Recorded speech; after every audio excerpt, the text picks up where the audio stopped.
Muito bem, o Fábio e a Débora, eles foram convidados dessa vez, pulando um pouco aquela ordem cronológica que estava seguindo, dos primeiros no PV até os que chegaram mais recentemente, mas por motivo de aquela capela do Fábio, aqui o Fábio deu o anúncio, nos tocou muito e a gente queria conhecer um pouco mais deles antes desse momento em que eles vão estar indo embora ano que vem, né?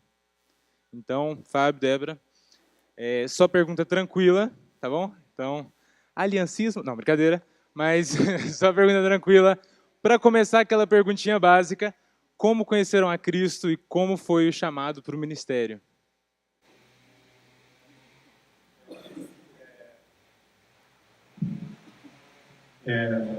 Acho que eu posso falar antes, né, depois da Débora.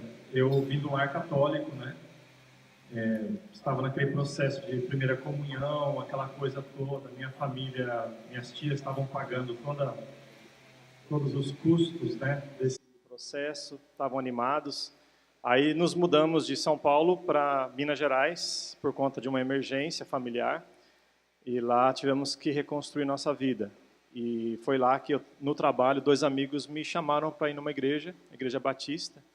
Relutei muito, mas Deus usou a persistência deles, até que um dia eu fui e eu ouvi o Evangelho. E cada vez que o líder abria a Bíblia, era para mim que ele falava. Aí, alguns meses depois, eu tomei a decisão. Eu orei, eu estava com um líder dos jovens na sala, ele me explicando melhor, e ele orando e orando com ele, e foi naquele dia.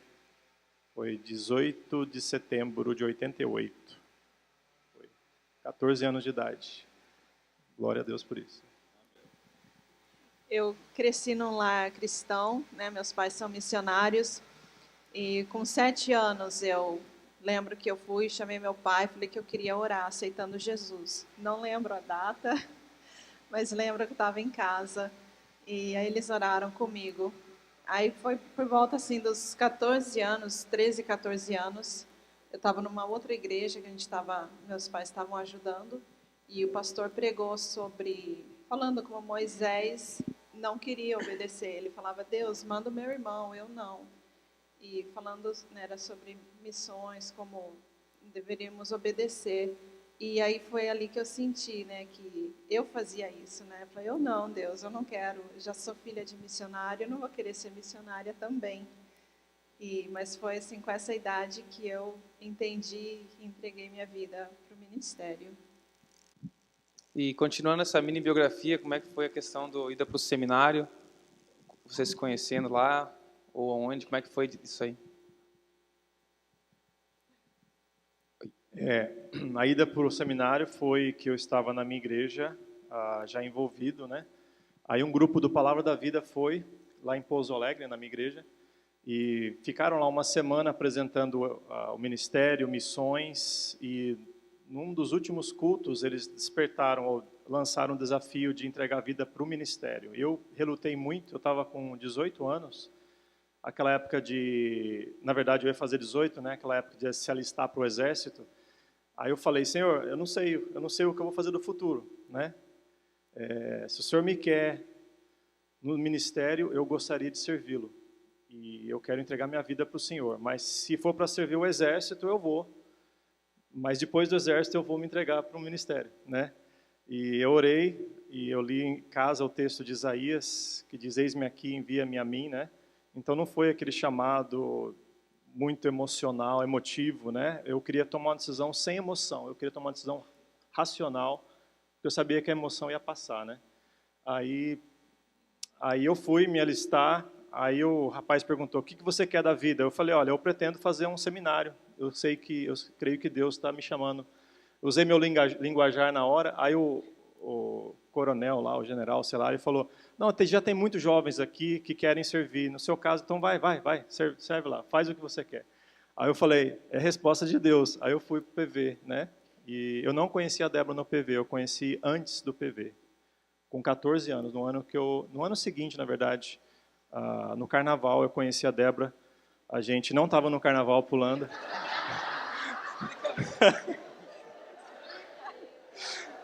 Tá gravando aí, né? Não, a gente foi no acampamento de carnaval da nossa igreja e ela estava lá, eu lembro até hoje, eu estava na capela, naquele extremo da capela, ela estava naquele extremo e custou um bocado de tempo para a gente se aproximar, mas desde aquele dia Deus foi unindo nossas vidas, né? Com 14 anos de idade. Eu já, quando mesmo com 14 anos que eu entreguei minha vida para o ministério, eu lutei muito com Deus depois disso, né, de estar no ministério mesmo. Então foi um processo bem longo para Deus, né, trabalhar no meu coração. E uma coisa eu tinha certeza, que eu não queria estudar nos Estados Unidos, né, não queria fazer seminário lá. Então eu lutei muito para falar com os meus pais do desejo que eu tinha de estudar. E quando finalmente fui falar com meu pai, ele, tem a Palavra da Vida aqui pertinho, por que você não vai lá? Então, foi assim que eu fui parar lá em Atibaia, né? Eu cheguei a ligar para alguns outros lugares, não era mesmo, não tinha paz. E aí, quando meu pai falou, tem a Palavra da Vida aqui pertinho, né? Então, vamos lá conhecer. E aí, foi assim que eu fui parar lá em Atibaia, mas foi depois que ele terminou o curso dele, aí eu entrei e fiz o meu curso, aí depois que nós casamos. Só para, talvez, resumir mais, para nós é muito claro, né? Talvez não ficou muito claro, mas aí, depois que esse grupo do PV foi na minha igreja, fui para a Palavra da Vida em 93, formei em 97. Eu formei solteiro, era um dos últimos solteiros da turma, todo mundo estava casando. O Genivaldo da minha turma, o Genivaldo que está na Seara, ele na época também saiu solteiro. Eu acho que nós dois éramos talvez os últimos solteiros. Até eu estava considerando o dom de celibato, mas eu falei, Senhor, tira esse dom de mim, eu não quero isso. Mas aí a Débora, ela foi para o seminário em 98, formou em 2000. E em todos esses anos, desde 14 anos de idade, nossa amizade só foi crescendo e Deus me chamou. E Deus chamou ela para o ministério de forma separada. Nunca teve nenhuma influência, tipo, ela foi para o seminário pensando em mim, ou eu fui pensando um dia, nada disso. Deus foi orquestrando tudo, e depois que ela formou, aí que a luz acendeu, de fato, né?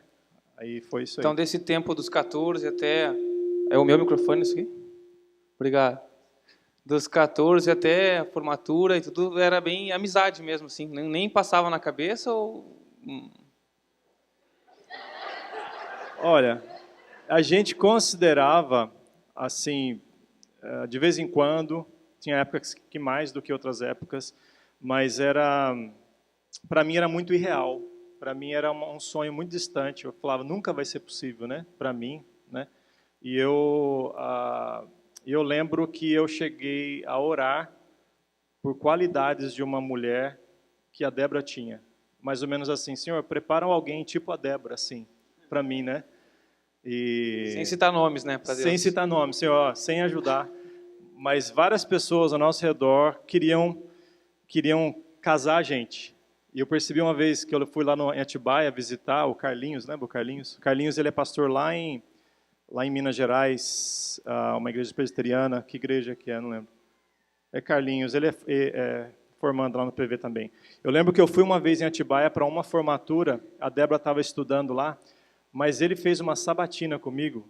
Ele quase me pôs na parede falando, por que não a Débora? Aí eu falei, porque Deus não mostrou ainda, e não é, ela é uma ótima pessoa, tal, mas aí não era a hora de Deus ainda, eu sei, né? Fomos amigos dos 14 anos até os 27 anos, né? Foi quando nós nos casamos. Fábio, antes da gente seguir pelo caminho romântico, que é o que a gente mais está... Eu fiquei curioso. Você entrou no seminário com 18, foi um tempo que você alistou. Dali você continua no seminário, você fez uma faculdade, entra uma faculdade depois, porque acho que é a dúvida de muitos sobre já seguir no seminário direto, o que isso vai me fazer de falta depois. Nesse caminho aí, você acha que podia ter seguido por um caminho diferente?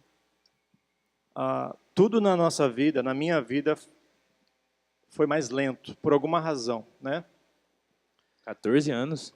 Não, assim, eu fui precoce, mas, né, fui mais lento depois. Então, formei com 18 anos e eu não pensei, talvez eu considerei fazer faculdade, mas meu sonho era fazer mestrado, sempre foi. Eu queria terminar e logo em seguida entrar no mestrado. Mas aí Deus tinha outros planos, eu fui para o Ministério Pastoral, né? Aí a nossa igreja precisava muito, estava ajudando lá, e aí isso tomou o nosso tempo. Aí casamos e nossas filhas vieram, aí tivemos que prorrogar esse sonho. O meu sonho nunca foi, talvez, de fazer uma faculdade à parte, mas de aprofundar o conhecimento teológico, né, o ministerial. E mestrado estava nos meus planos mesmo, né? E aí Deus permitiu que isso acontecesse bem depois, né? Bem depois. Vocês não fizeram perguntas, né? Então nós vamos ter que aquelas perguntas meio gerais, mas aí a gente vai explorando elas conforme vocês vão dando abertura. Como foi para vocês essa experiência, depois de tanto tempo de se conhecer, né, dos 14 até os 27, né, de se conhecer bem, ter uma amizade, aí casados, tiveram surpresas quanto ao conhecimento um do outro no casamento? Ou foi bem tranquilo, foi um ano muito de boa, foi um ano de mais descobertas? Não. Acho que de descobertas, não. Foi... Tentando lembrar. Pode falar, amor, não tem problema. Não teve. Foi a mudança, né? Que eu mudei de cidade, mudei de igreja, né? Então, para ele continuou na mesma igreja, tudo normal. Então, assim, a mudança maior para mim foi de mudar de igreja e de local, mas em relação a descobertas assim dele. E nessas mudanças, Débora, teve questão de sonhos que tu tinha de adolescente, de jovem, assim, de ministério, que também foram mudados em relação a ter que aí se casar com o Fábio e conversar alinhamento de sonhos e futuros. Teve mudanças nos teus planos, assim, do que tu tinha enquanto era solteiro? Eu sempre quis casar com um pastor. Queria casar com um pastor. Eu não queria um missionário assim para ficar viajando para lá e para cá. Mas é o que Deus fez, né? Mas de início, né, meu sonho era esposa de pastor, né, de estar trabalhando com crianças, com adolescentes na igreja, né, área de aconselhamento com meninas. Então isso, né, continuou.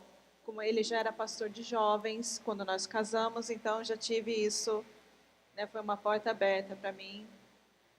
Não interrompeu nenhum sonho, não mudou, foi acontecendo, né? Aí depois de alguns anos que Deus tocou no coração dele em relação a missões, né? Mas aí meu coração também já estava totalmente entregue, transformado por Deus. Já que você tocou no assunto, alguém perguntou, Fábio, olha que audácia, questionaram, falaram que você tem uma característica muito pastoral. Então, se você se vê mais como missionário, mais como pastor, e quais outros ministérios você exerceria se não fosse aqui no PV? Olha, eu acho que na nossa vida Deus tem colocado a gente em situações bem diferentes, que fogem muito dos nossos planos, né? Eu tinha muito medo de ser pastor e depois eu comecei a conhecer mais o ministério, eu comecei a ter muito medo de ser missionário. Então eu queria evitar qualquer problemas, né? E Deus me colocou, na verdade, nas duas funções, porque eu não vejo muita diferença, na verdade, né? Eu vejo mais uma especialização na área missionária, mas o missionário ele tem que pastorear, né? E então todo missionário ele vai ter um grupo de pessoas a quem ele vai prestar conta diante de Deus e ele vai fazer como se fosse para Deus, ele vai liderar, vai cuidar das vidas.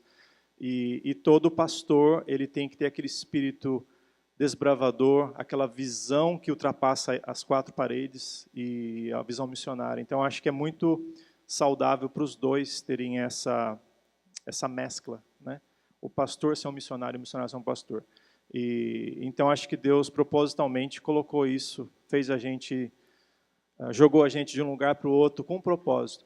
A nossa igreja sempre foi uma igreja, lá em Pouso Alegre, uma igreja missionária. Nós somos frutos de missões, então missões sempre teve ali latente.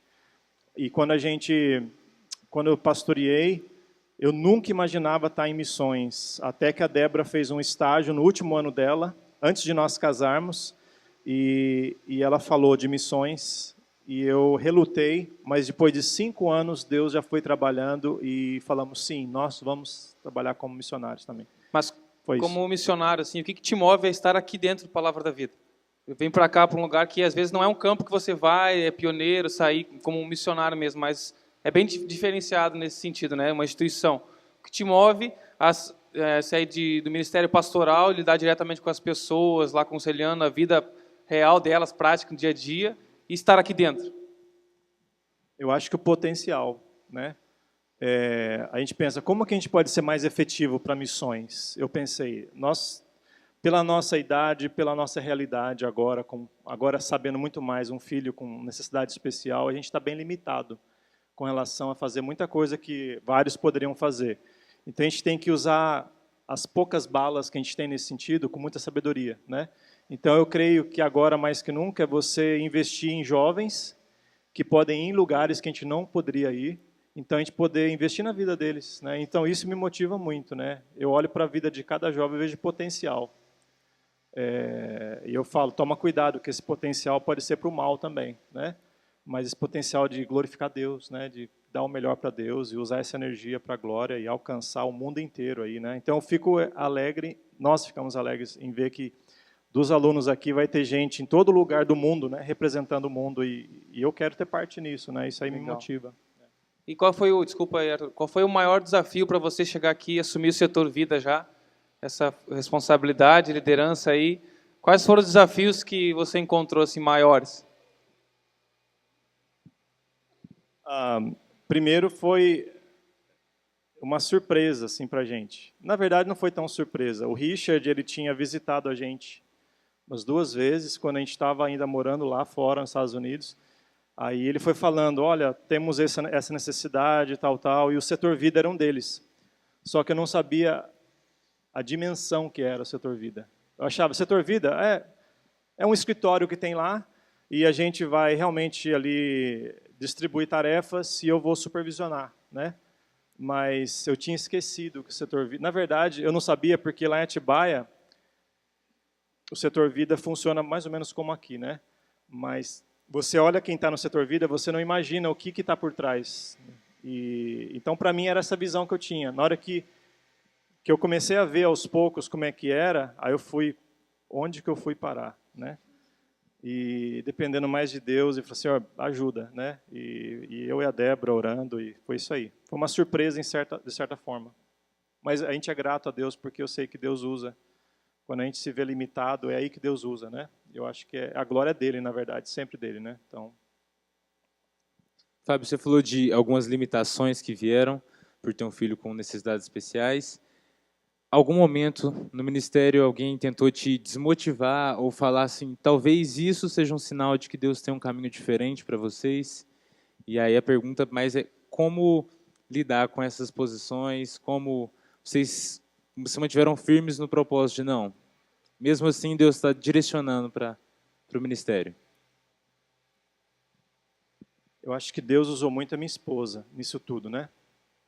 Acho que já mencionei várias vezes nas aulas de família cristã que eu entendo como homem, né, como líder, que eu devo tomar o primeiro passo. E todas as vezes que eu falei, nós vamos fazer isso, e a minha esposa me acompanha de corpo e alma, também quando nós vamos mudar a direção, eu quero ser o primeiro a falar, amor, está aberto, você quer mudar, quer parar, quer fazer outra coisa? E quando nosso filho nasceu com síndrome de Down, foi um choque tremendo para a gente.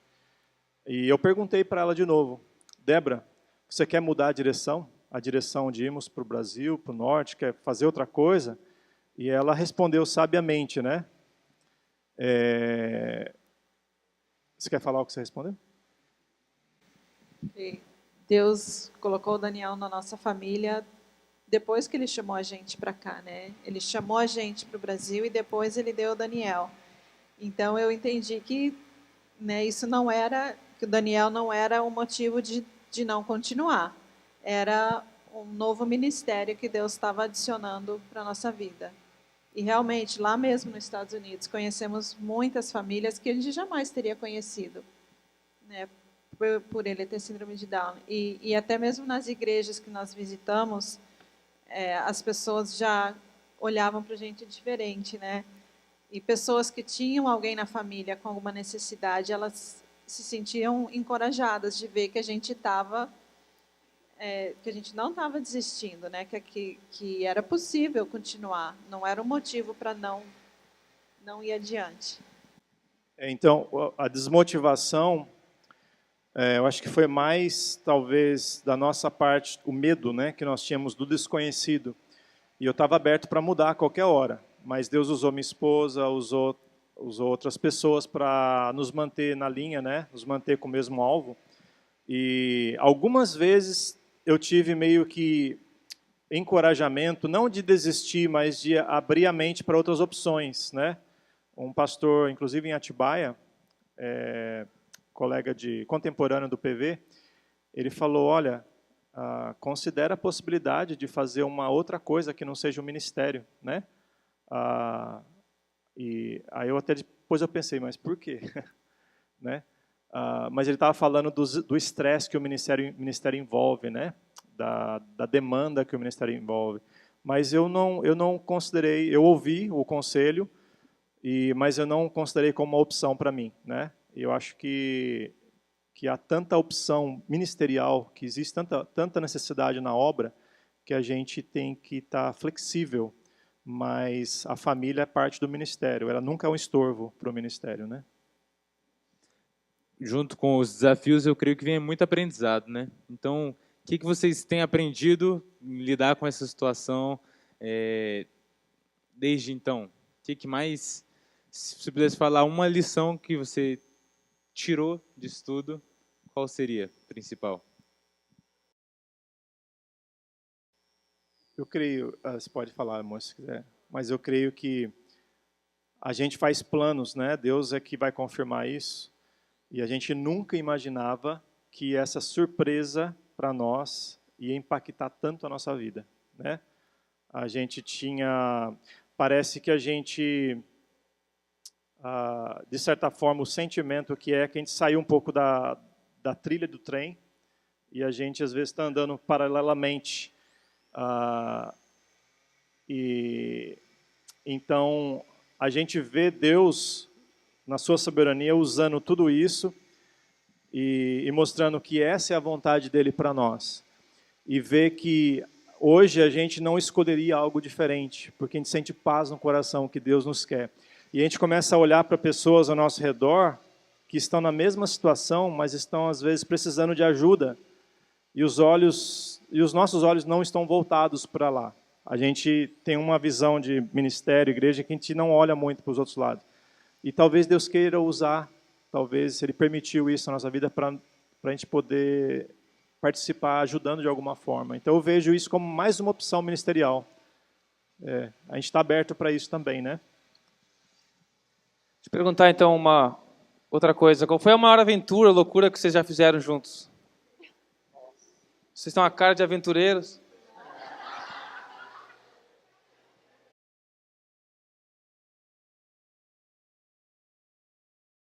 Casados, com um filho, 2 filhos, 3 filhos. Lembra alguma coisa que, olha, aquilo lá, a gente foi meio doido fazer aquilo, mas foi legal, sei lá. Olha, a gente é muito caseiro.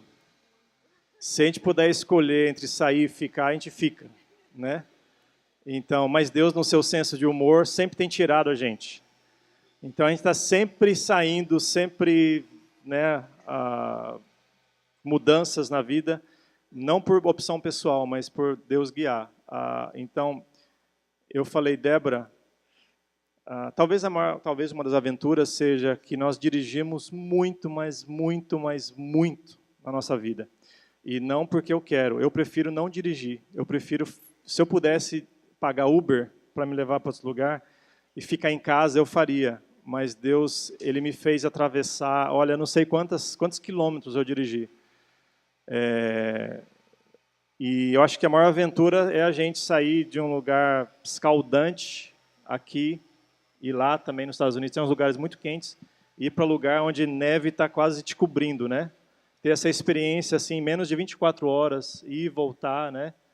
E pegar gelo, presenciar tornado, essas coisas assim. Mas a gente mesmo não é muito de aventura. Talvez uma das maiores aventuras é o rapel que a gente teve no SBPV. Foi obrigatório, né? Não tinha opção, mas a gente não é muito assim de aventura, não. Deus coloca a gente nem Mas procura. nessa pegada do desejo missionário, toparia esses desafios transculturais aí, dessas aventuras? Não, estar aqui é uma aventura, né? Mas toparia alguns desafios aí e tal? Eu toparia, né? Eu toparia sem Quer um problema. chimarrão? Lex Paraguaiense, cevado na água quente? Opa, tranquilo. Quer? Quem bebeu antes? Tranquilo. Então, a gente... Interessante, a Débora é uma menina que cresceu né, lá no interior de São Paulo, e Deus levou ela para o Amazonas fazer um ano de estágio lá com... um mês, lá com o Ricardo e a Cleide. Então, Deus usou isso para despertar missões nela. E aí foi que Deus usou esse processo para nós estarmos aqui hoje, né? Mas mesmo que eu não vou atrás de aventura, eu não sou de rejeitar, né? Se eu tenho um convite, eu vou. Ótimo. Tem que tomar até terminar. Ô, louco. Quente pra caramba. Até fazer assim... Aí se chama roncar, aí acabou. Mas pode ir devagarinho. Iniciante, a gente dá uma chance. Tá quente. Aí, ó. Ajuda. Tá É quente, é mais higiênico que o tererê, que daí a água quente mata os germes que tem aí. Devagarinho, não vai queimar não, mas vai devagar. É bom? Olha aí, ó. É gaúcha, tchê. Ah, não precisa tomar tudo, não vou constranger vocês. Se não quiserem, não precisa tomar tudo. Ah, pode tomar. Olha aí, ó. Companheiro é boa do mar. com coisa quente. Eu sou mais congelado, mas vamos lá. Certo, Débora. Ixi, agora você vai estar tomando. Mas quais foram os maiores desafios da maternidade no contexto de missões e tudo mais, estar indo e voltando? E para a mulher, eu creio que a maternidade é algo muito especial, né? Então, quais os desafios e as alegrias que teve nesse tempo, desde que seus filhos nasceram?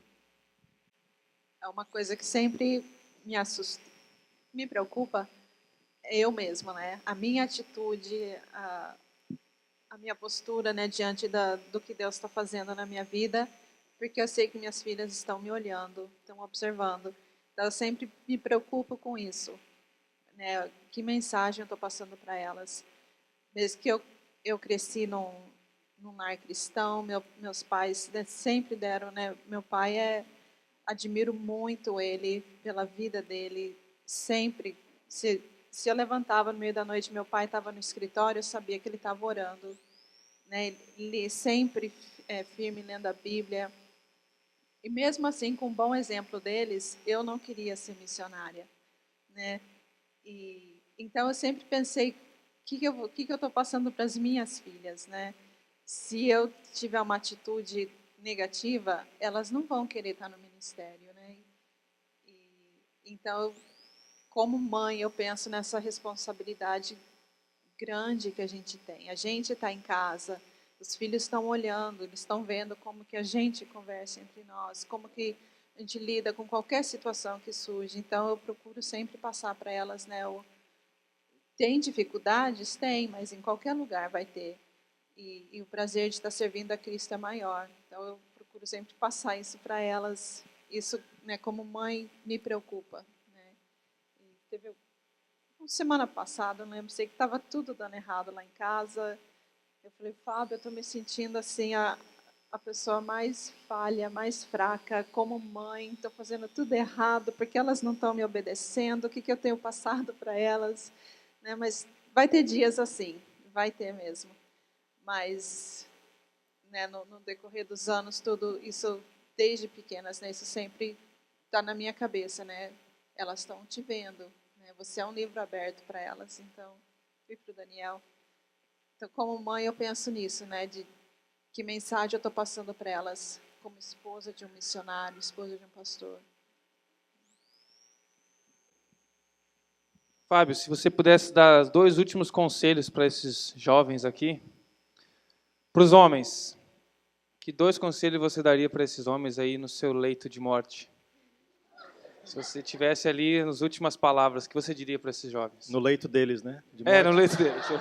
No leito deles não ia resolver muito, né? Mas...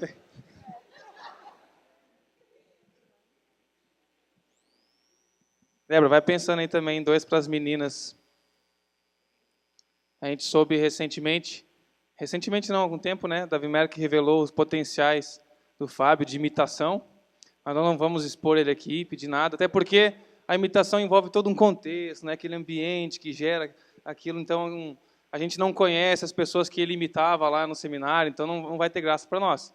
Mas ele já está aqui há um ano, né? Ele já pôde olhar, perceber em algumas pessoas aqui, algumas características, né? No Gary, no Richard, alguns colegas dele, que talvez, né, agora assim de surpresa é ruim, mas a gente tem o retiro final chegando aí, ele vai embora mesmo, então ele talvez podia preparar alguma coisa aí, mostrar esses talentos, vai imitando, até algum aluno aqui, que quiser imitar, né, vai preparando para o retiro final a gente poder ter umas lembranças engraçadas suas também. Eu achei legal o que o Gary falou, né? De fidelidade, que seriam as últimas palavras, né? Não pisar na bola, coisas assim. E eu acho que eu posso também reforçar isso e repetir o que o meu sogro sempre me falou. E ele me falou em situações bem críticas da nossa vida, né? Críticas em que a gente estava a ponto de desistir de tudo. A gente estava, às vezes, decepcionado com pessoas que a gente confiava muito. Aí meu sogro falou, porque ele já passou por muitas coisas assim, ele falou, olhe para Jesus. E essas palavras simples me veio à mente Pedro, quando ele estava afundando e olhou para o lado, né? Por olhar para o lado, Jesus socorreu. Me veio à mente Hebreus 12, 1 e 2, né? Fala da corrida da vida cristã, olhando para Cristo, autor e consumador da fé. Então eu deixo essas 3 palavras, sempre. Rapazes, olhe para Jesus. Ele é não só o Salvador, mas ele é o exemplo de homem, de marido, como marido da sua noiva, a igreja, exemplo de líder, exemplo de missionário, exemplo de pastor, exemplo de tudo que você quer um modelo perfeito, é Jesus. Não tire os seus olhos dele. Você tem pessoas que você admira, essas pessoas têm o potencial de decepcioná-lo, mas Jesus nunca vai fazê-lo. Então, me encoraje, eu quero passar isso para vocês, né? Homens, mulheres também, né? Mas aí a Débora vai falar isso. Eu falaria, não tenha pressa de pular a fase que vocês estão vivendo. Viva cada fase de uma vez. Isso, né? Agora estudando, né? Ou se são casadas estudando, estude. Aproveite essa fase aqui. Né? Enquanto são solteiras, vivam bem, para a glória de Deus. Casadas, sem filhos, com filhos, cada uma na sua fase. Não tenham pressa de pular essa fase para a próxima. E me deu branco agora.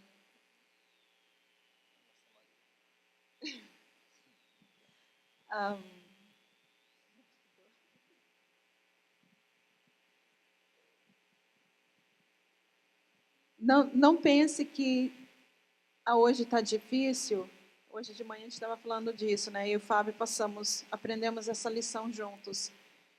De pensar assim, hoje está difícil, mas quando eu chegar lá, né, qualquer lugar, né, o teu alvo, quando eu chegar lá, aí sim eu vou servir a Deus. A gente sonhava muito em voltar logo para o Brasil, quando a gente estava nos Estados Unidos, pensando, quando eu chegar lá, a gente vai servir. E aí nós aprendemos, não, temos que servir agora, né, hoje, da maneira, né, depende, né, da situação em que Deus te pôr. Sirva a Deus naquela situação, não pensando que lá na frente que eu vou estar bem, vou servir. Sirva a Deus hoje. Né? E aí amanhã, quando Deus te colocar em outro lugar, onde você está, onde o alvo que Ele tem para você, você já vai estar com o teu coração bem para servir melhor ainda. Né? Então, não tenha pressa de pular a fase que você está vivendo e sirva a Deus nessa fase, no hoje. Né? Não pensando, amanhã vou servir, não. É hoje. Tá bom? Amém. A gente está caminhando para o fim, mas rapidinho, porque a gente aprende muito com lembranças tristes. Então, qual o momento mais triste e difícil até hoje? E terminar com um momento mais alegre, assim, algo engraçado que vocês viveram, algum momento de muita alegria.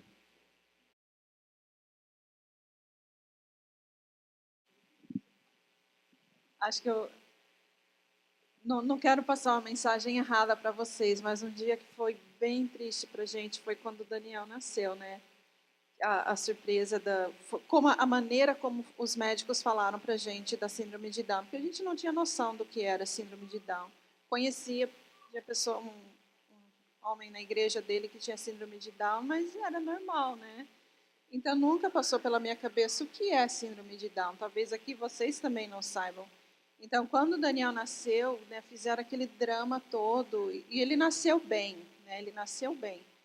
E aí o pediatra veio e acho que ele estava incomodado com a nossa paz, né, a nossa tranquilidade, que realmente eu estava bem, eu não tinha chorado, nada. Tem síndrome de Down, me dá aí, né, me dá meu filho. Né? E o pediatra, acho que se incomodou, que a gente, né, aí ele ficou meio assim, você sabe o que é síndrome de Down? Ele falou meio bravo e eu e o Fábio ficamos assim, não, né? Aí ele passou uma lista assim de horrores, né, de coisas que podem acontecer. E não é, né, isso não é real. Então esse dia foi assim muito, muito triste. E eu lembro que assim, eu chorava descontrolado, eu não conseguia parar de chorar, porque aí depois, né, depois de algumas horas que o Daniel apresentou o problema respiratório, teve que ir para a UTI. Aí quando a gente viu ele, né, na UTI, tudo com oxigênio, com monitor, tudo, e todos aqueles bebês minúsculos que tem lá na UTI, é tão difícil. Aquela noite, assim, foi assim, acho que a noite mais triste da nossa vida, né, Fábio? Mas também foi a noite que a gente mais sentiu a presença de Deus. Foi assim, uma experiência incrível mesmo com Deus. Deus realmente carregou a gente no colo. E foi mostrando que não, tá tudo bem, né? Deus, eu tô aqui, eu tô no controle. Não, isso não foi uma surpresa para Deus. E então a gente pôde, ao mesmo tempo que foi triste, foi assim, profundamente triste, eu não sei explicar, né? A paz de Deus que cuidou da gente ali naquele quarto de hospital aquela noite. A gente chorava tanto que até as enfermeiras ficavam assim. Né? Mas assim, esse seria, né, o dia mais triste. E alegre, é difícil pegar um, né? Tirando, logicamente, né, a salvação em Jesus, logicamente, mas é de ver o milagre que Deus fez na minha família, né? Eu fui o primeiro a ser salvo e aí depois de alguns anos, todos em casa foram alcançados pelo Evangelho. Inclusive meu pai, que o potencial, por causa do alcoolismo, violência, toda aquela coisa, a gente imaginava divorciado, até morto precocemente, mas hoje são fiéis na igreja, são exemplos. Hoje eles nos ajudam em oração e até financeiramente, se eles podem. E eu vejo o milagre de Deus, né? Eles amam minha família e Deus sempre está fazendo milagres, usando dificuldades para mostrar o poder dele que é suficiente. Então, acho essas coisas, tudo relacionado à família para a gente, tem sido bênção, né? Não é porque essa matéria que eu dou, mas minha esposa, minhas filhas, a Débora falou, Fábio, nas épocas de transição, de instabilidade, Deus une a família. E a gente teve muita instabilidade. Então, Deus uniu muito a nossa família. Então, eu louvo a Deus. A gente tem muita felicidade no dia a dia, unidos, né? Essas coisas simples da vida, eu acho que nos unem. Ok, vamos encerrando então.